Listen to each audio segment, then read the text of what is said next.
Hi, everybody. Welcome to Agoric's Pillar Series. I'm Roland Grouse, Product Manager at Agoric, and I'm going to take you through our presentation today, which is on metering, which is an important element of what we've built coming up to this upcoming testnet phase. So we've got a couple important guests for you. Brian Warner and Kate Sills will be talking through various aspects of what we've done on metering and going into a decent amount of technical detail on the design as it exists right now, as well as later on how we intend to improve it or add to it moving forward. From my end, I'll mostly be the guide through the conversation, but then also want to spend a little bit of time afterwards talking to you about what that means, rather what can you expect coming into the testnet phase, and what should we be looking forward to coming next. So with that, let's get into it. And I guess as always, please send questions either in the YouTube stream here or in Discord, and we can try to address them live. And if you're watching this later on, obviously, please come into Discord and ask questions. This will be an important technical topic, so I think that this is going to be something that you'll want to reference later, and we'll definitely want to talk through and get input from the community. Okay, so summary of metering. First off, what is it? Metering is the Agoric virtual machines model for charging for transactions. So effectively, it's our gas model, and we'll talk about it specifically how it differs from what you might be used to in other blockchains. But a few important points. One is it is charged in run. So the gas or the meter on Agoric is charged in run, and it's charged to the contract owner. So that means not necessarily the person that wrote the contract, but the person that has deployed the contract and is running it, which we're calling the contract owner here, is the one that needs to pay for the gas to run the contract. Second, it pays for units of execution of JavaScript contract code and the services that that code uses. So if your code calls out somewhere else, then that needs to be covered based on metering as well. And then there are elements of metering both at the smart contract layer and at the kernel layer. So that gets into what we're going to talk about today. I'm going to bring on Brian Warner to talk about metering at the kernel layer. So really what's happening under the hood in the Agoric system. How does the low-level kernel think about metering? So with that, I'll bring Brian on. Hey, Brian. Hey, how's it going? Good. And so a lot of you have met Brian before. For those of you that are new to the community, Brian is engineering lead here at Agoric. He runs the kernel part of things and delves into all of the guts of the system and builds that out. So really excited to have him on here today to talk about metering. Cool. So with that, Brian, I'm just gonna jump in. What is metering and why? Give us a little bit of framing for anything that I didn't cover at the beginning there. Yeah, so like with any resource, computational capacity on the chain is limited. There's only so much time in the day. There are only so many CPU cycles per block, and you want to have the blocks come out at a reasonable amount of time. So we want to use this limited capacity the best way possible. We want to make sure that people are happy with the code that's getting run on there. We want to promote efficient code. We want to make sure that the contracts that are running on there are using as little of that resource as possible so that other contracts can get their time. We want to make sure that we're preventing spam. So, we already have defenses for a contract that gets into an infinite loop. But this is a case where a contract is maybe just sending messages back and forth to each other, never ending that, but no individual messages ever taking a long time to execute. We want to make sure that that sort of abuse or mistake doesn't prevent the rest of the chain, prevent other contracts from getting their fair turn. So like with any resource, the way that you manage one of these things is to kind of put a price to it or make sure that whoever wants to use it is paying for it in some fashion, so they're going to be incentivized to use it as efficiently as possible. Right, and I think it's important from a user perspective. You often interact with a blockchain and you think about paying for execution as sort of a fee that's going directly to a miner or a validator as sort of profit or something for them. It's important to also recognize that it's an important thing for the system to have as a whole to make things work together. There needs to be some cost to this scarce resource in order to make the dynamic system work. Yeah, and so there's a sense there in which the party who's deciding what code to run is on the hook to go and pay for that code. They're the ones in the right position to decide how efficient it's going to be, how much work they put into optimizing it, when to go and run it. From that point of view, for that purpose, it doesn't matter so much where those fees go. It just matters that they are being paid by the party that has control over those decisions. Right. Okay. So with that, tell us a little bit about how we do metering on our chain. What are the moving parts involved? Yeah, so as we talked about before, in our system, we have a kernel called swingset. Swingset is kind of our nickname, our code name for the execution engine. There's a kernel, there are a bunch of separate VATs. This is very much like a Linux kernel and a bunch of separate user processes. So each contract goes into a separate VAT. Zoe, our enforcement, offer safety enforcement mechanism, goes into a separate VAT. A lot of our internal comms layers and things like that all go into separate VATs. Every one of these VATs is delivered a series of messages. You send an offer into the chain that goes to Zoe. Zoe sends it over to the contract VAT. The contract VAT might subcontract out to a different VAT. All of these messages are flying back and forth, and the kernel is managing this flow of messages. For the metering purposes, we define a meter, capital M meter object, which is basically just a counter. And when a VAT is associated with the meter, then every time a message goes into that VAT, that meter gets decremented by some amount. And that represents how much work that VAT was doing. The meter objects themselves have an identity that you can point to them. And in our system, Zoe owns the metering. The kernel knows that whenever a metered VAT is executing a message, the meter has to be deducted by some amount. And then it leaves up to Zoe to decide when to refill the meter, if to refill the meter, what happens, why should the meter get refilled? That's kind of the higher level system. In our system, swingset and the kernel are the bottom part. Zoe and all the contracts are the layer above it. So, as the kernel person, my point of view is usually on that lower level thing. So when a meter, when a contract VAT is created, Zoe says, here's the meter to associate with that. Every time a message goes into the VAT, it gets decremented. And if the meter ever hits 0, then in our current release, that VAT is terminated. It's like you've run out of gas, boom, you're dead. There are other ways we're going to approach different forms of that. But for right now, that's kind of our defense against spam or some sort of abuse. If this thing gets stuck into an infinite loop, if it's just not caring sort of how much work it's doing or not doing, then eventually it grinds into a halt and it disappears. Great. So with that, I guess I know a lot of people will come into this with a mindset that's formed based on interacting with Ethereum or other blockchains. How would you contrast what we are doing with their model, and what are the important takeaways that you think people should have? Yeah, so from there are a couple different layers to that, and the higher levels I'll leave to Kate to describe. On the lower level part, so Ethereum has the gas model. And in Ethereum, you're effectively programming in assembly language. You've got these low-level opcodes like add, branch, store, read, and each one of those has a cost associated with it. And it ranges from like 1 for an add to tens of thousands, 21,000, I think, for executing the contract as a whole. In our system, because we're not using this low-level assembly language or something that compiles down to it, we're using JavaScript.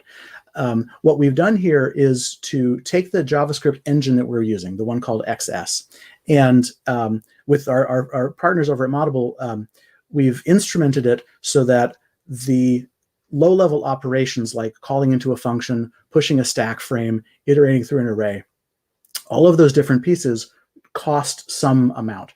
And the unit that we use for that, the kind of indivisible unit of computation, we call the Computron. So like Ethereum has its gas unit, we have our Computron. And a Computron is bigger than a native CPU cycle. It's bigger than an Ethereum gas operation. It ranges depending upon what the code is doing, how the engine is implementing it, but it's a deterministic function of the user level code that's going into this. So every time you create you make a new function, every time you make a new object, every time you look up a property on an object, those are the kind of primitives that cost some number of Computrons. And we're not trying to include that as part of the user visible programming model. You don't have to go and count these things. But when your code runs, it's going to consume some number of these things. And what we've seen so far, we have some documentation to kind of give you a sense of what the numbers are, but adding a number costs 4 of them. Instantiating the full treasury contract costs something like 12 million of them. So somewhere in that range, right? 4 to 12 million is kind of what we're looking for. And so what do people, and in this case, people likely means contract developers, but what do contract developers or anyone else need to know about Computrons?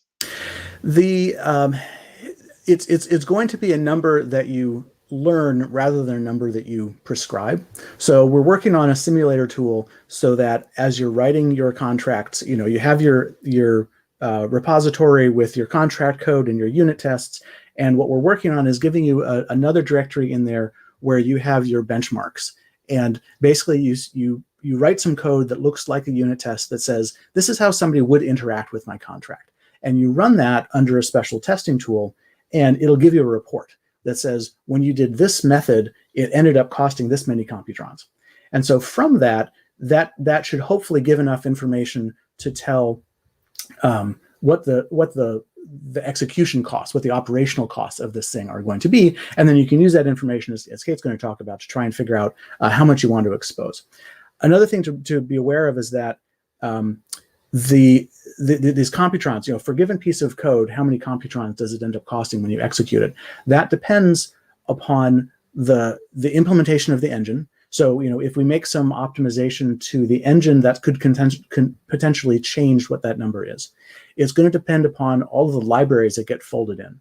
So when your code is linking against, Marshall and the assert library, we have a bunch of libraries that contract authors get to use. Those libraries have code. All of that code also falls under this meter. So the amount that a given piece of code uses will be dependent upon the particular versions of all of the code that gets folded in there. And so that's, a thing to be aware of as the chain is evolving and before we lock all of this stuff down.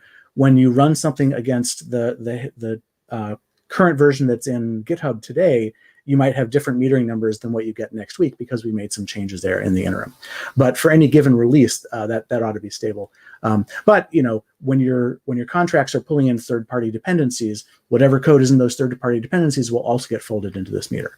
So those are things to be aware of. That this number is, it's just like you're driving to work, and the amount of gas that your car uses to get there depends upon where you're running the air conditioner. As you wash your car, is the road smooth today or bumpy? It's going to be one of those things that depends upon a lot of other pieces. It's deterministic and stable across the chain. All the validators obviously always see the same number, but it's a thing that will depend upon the code that you're feeding it. Great. All right. And I guess any other parting thoughts, Brian? Otherwise, I'm gonna bring Kate on and talk about a higher level. The thing to be aware of is that we're still working out this model. We have a lot of work to do still down at the kernel level to kind of make sure that this thing is visible and predictable. So expect to see some interesting changes over the next couple of months. Great. All right. Well, thank you so much. And yeah, thank you. To anyone that has questions based on Brian's conversation here, please do engage in Discord. Brian's active there, and we'd love to talk through this model with anyone that wants to know more. Yeah, please. All right, thanks so much, Brian. Yeah, sure thing.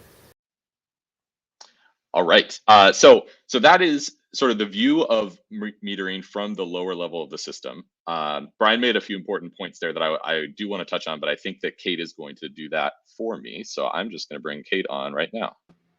Hey, Kate. Hey, Roland. How are you doing? Pretty good. How are you? I'm good. All right. So we're here to talk about the smart contract layer and how metering feeds into that. So I know that you've got a diagram, but I think I'll just let you give a quick intro on what we're going to talk about and why it's important. Sure. So I think Brian gave a great overview of what metering is and why we need metering. And so then I think the question for the layers on top of that is who pays for metering and how and when. So that's what we're going to be going over here. And I do want to reiterate what Brian said, which is that this plan is still a work in progress. You're going to see some changes down the line, but I'm really excited about the concepts that we've come up with. I think they're really interesting and they're really novel in this space. So we'll see if we can actually continue those. Great. All right, let's move to your diagram and have you walk the audience through it here. Okay, so first let's start with how contracts are installed and instantiated on our smart contract framework on Agoric, which is Zoe. So someone has to actually write the code. We call that person the contract developer. And so, so then the next step would be doing an install. So that's just a call on Zoe, zoe.install, and that actually puts the code on chain. So that's the first step. Then the second step is actually creating an instance. So this is something that is special to Agoric, I believe, in that you can create multiple different instances from the same code that's already on chain. And so this is really great because if you're a user of a contract, you can audit the code once, and then every new contract instance that uses that same code, you can easily check that that's the case without having to look at the code again. So that's part of our model here, but the second step is start instance, which actually creates a new contract instance. And so that call goes to Zoe. And then the special thing that it does is that it creates an entirely new contract vat. So vats are a lower level concepts that we have that I think we've talked about previously on our pillar series. But effectively what that is doing is it's creating a whole new execution environment. So all of the contract code runs in its own kind of isolated place. And this is going to come up when we talk about metering, because this is what gets shut down or killed when the meter expires, when it's not getting paid enough to continue. So, yeah. And actually, one question for just so it's clear to the audience, what would be a reason why we might want to instantiate multiple versions of the same contract? What could somebody do with that? Yeah, so at Agoric, we have some contracts that are long-lived, and we have some that are short-lived, that are just meant to be spun up and then shut down pretty much immediately. So some of those short-lived contracts are, let's say that you just want to trade with someone else. You have things that you want to give them, and they have things that they want to provide, and you just want to swap those. So that's what we call our atomic swap contract. Other things might be an auction or a covered call contract or something like that. In that case, you want to reuse the code that's been audited every single time that you spin up a new instance, but you don't need to use the same instance. And so that's kind of a unique model that we have here at Agoric, but I think it works really well. Great, and I know that's a metering detour, but as you said, it's an important point, and I want to make sure it's clear to people. Yeah. So the third step in a contract lifecycle is offers. So there may be many of these. This may go on for quite a long time, perhaps indefinitely. Maybe the contract never shuts down. But these are offers that come from the user. Those offers get the payments in those offers get escrowed in Zoe, and then the offers get translated into a form that the contract vat understands. So the contract instances get informed of any offers that the user makes. And then if the contract chooses, the contract may reallocate among those different offers, and then the user gets a payout. So that's kind of the third step. And then the fourth step, as I mentioned, is the contract vat could shut down. And this might happen intentionally in the case of a short-lived contract, or it might happen, as we're going to talk about, in the case of the meter expiring or some kind of error in the contract vat that makes it shut down.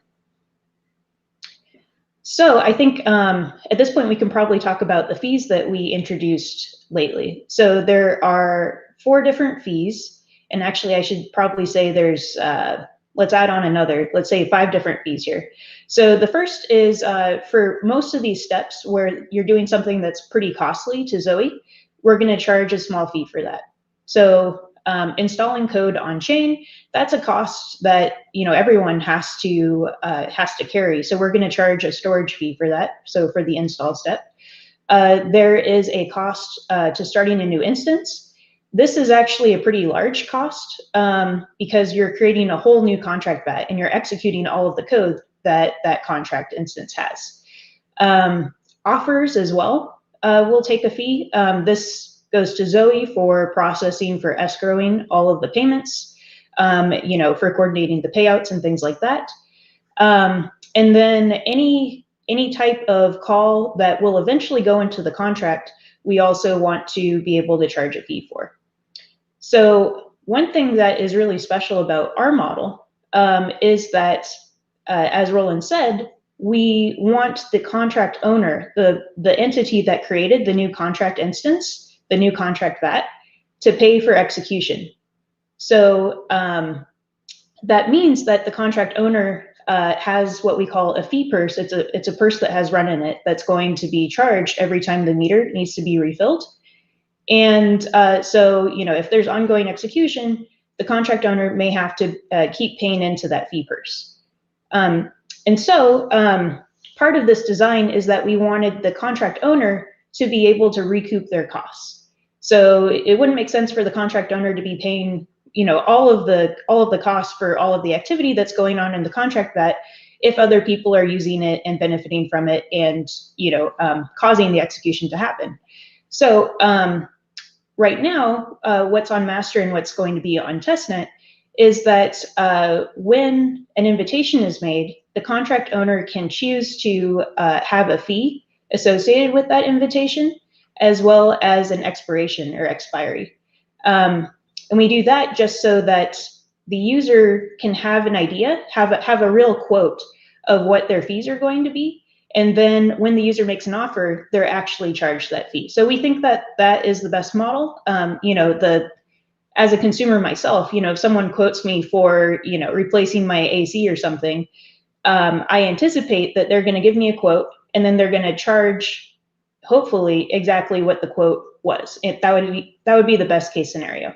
And so, so we're trying to kind of bring that kind of model on chain such that the contract owner is almost like a small business where they have their own operation costs. They're paying for execution, and they get to choose how to pass through those costs to users.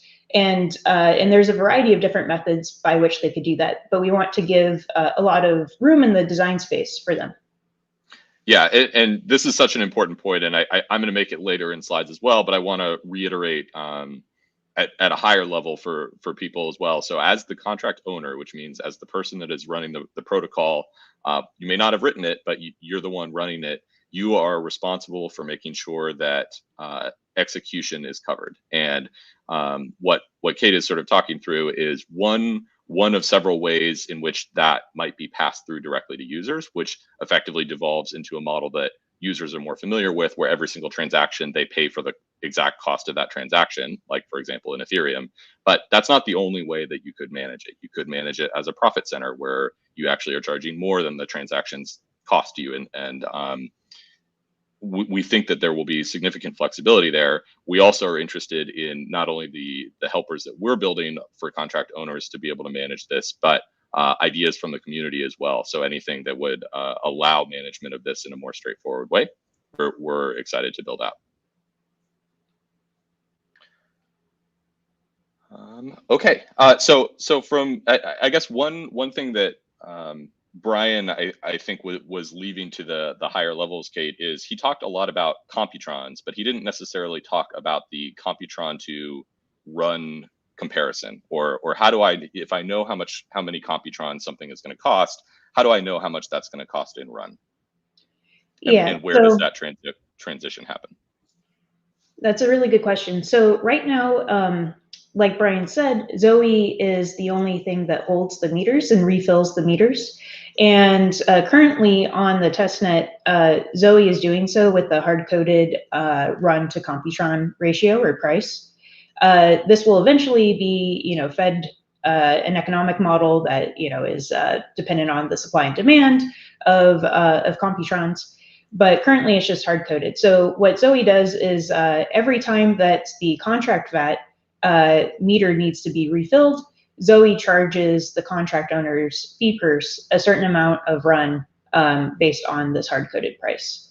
And so that's how we've wired things together. Obviously, we're going to be adding a lot to that sort of model, especially, making that price dynamic and figuring out how to do that. But that's just the very basics of how it works. Great. Okay, so any other parting thoughts before I take you down here? Sure. I think you're going to reiterate this later, but so there are a few things that we're still going to be building out. So right now, any calls into the contract that come through a public facet, if viewers are familiar with that, or an offer result, right now the contract owner cannot charge fees for that. And so one thing that we're going to be building out is a way for them to charge fees such that they're not vulnerable if users spam those entry points or call them repeatedly or that sort of thing. Great. All right, well, thank you so much, Kate. And just like I said with Brian, for anyone that has more questions about how our smart contracting layer handles metering or anything else about the smart contract layer, Kate's active in Discord. Please jump in and ask questions. And I'm also happy to take questions live at the end if there are any metering related ones. I see one non-metering question, which I will take at the end as well. Okay, all right, well, thanks so much, Kate. All right, thank you.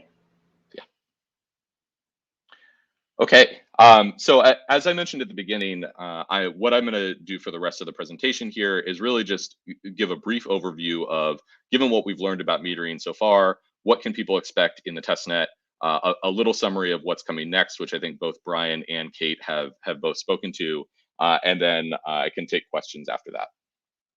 So let's move forward here.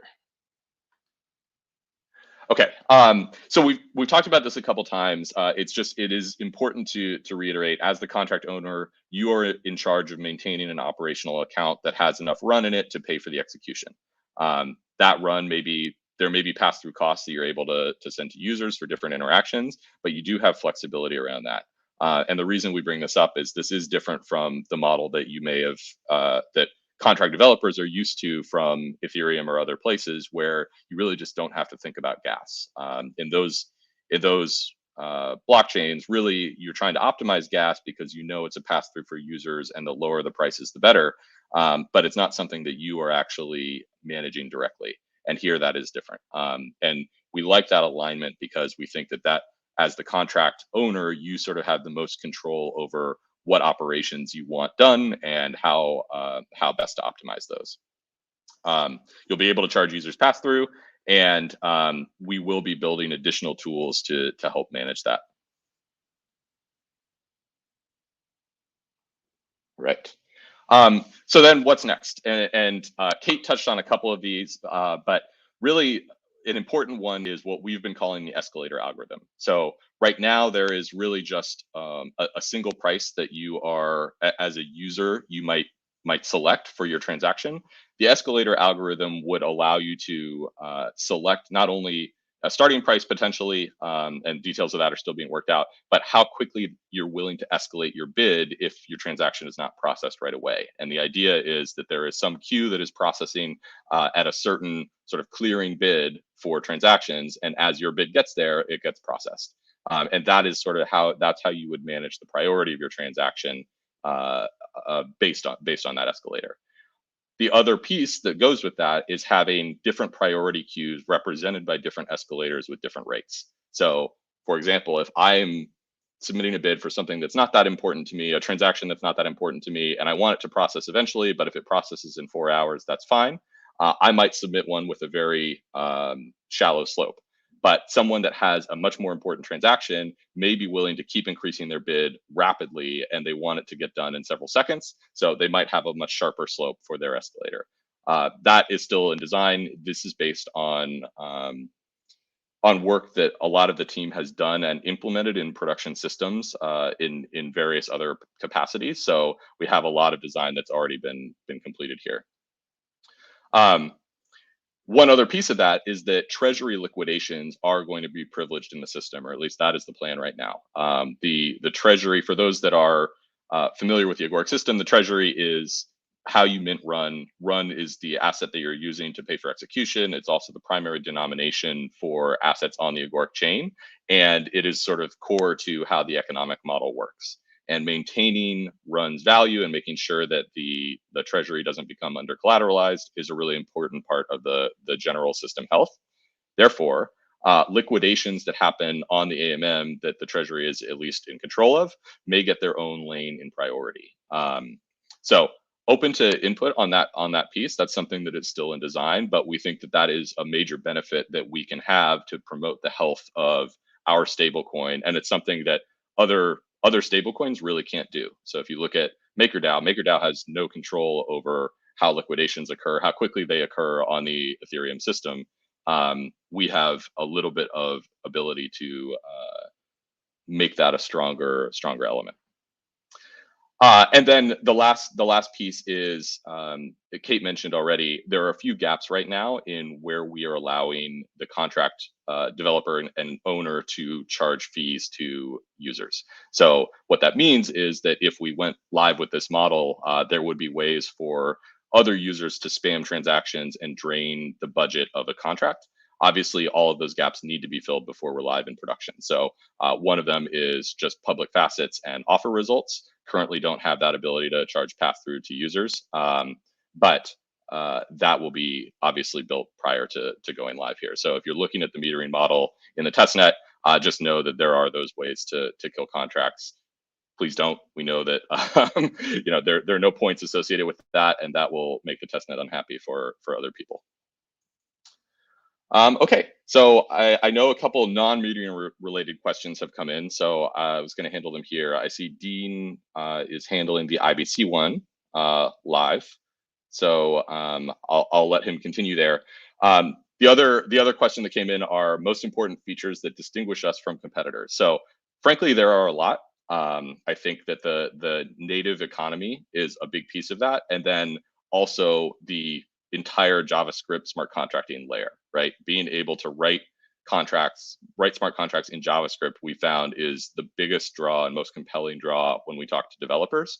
And there are a whole bunch of other pieces that we could talk about, frameworks for security, being able to reuse contracts and compose them much more efficiently. But when we talk to developers, the thing that resonates most strongly is just being able to write in JavaScript. So that's what we're going with for now. And happy to talk through additional different differentiators there. And yeah, so Dean has given a long explanation of IBC and how we will plan to handle it. I think the short answer is, for those that are wondering, when we go live in mainnet, we will be connected to IBC. Assets that are on the Agoric chain are represented in the JavaScript layer as things that aren't sort of natively understandable by Cosmos, but we have a transition layer that allows them to be represented at the Cosmos level, which then can allow them to transfer across IBC. So yes, we intend to not only have our assets be transferable to, for example, Osmosis or the Gravity DEX, but we want those assets coming here as well.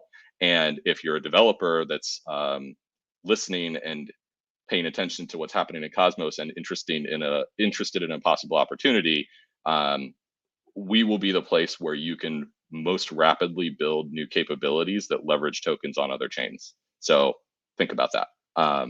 Something that we're very excited about going forward. Okay, so with that, looks like no other questions coming in. For those of you watching later, again, please ask questions in Discord. We're excited to share more about the metering model as it evolves, as we test it in production for this testnet, and as we start filling additional gaps. So this is going to be something that we talk about frequently. For those of you that haven't seen a Pillar Series talk before, we do these roughly every month, but during the testnet, it's been a little less frequent than that. It's usually around new interesting topics that we are working on.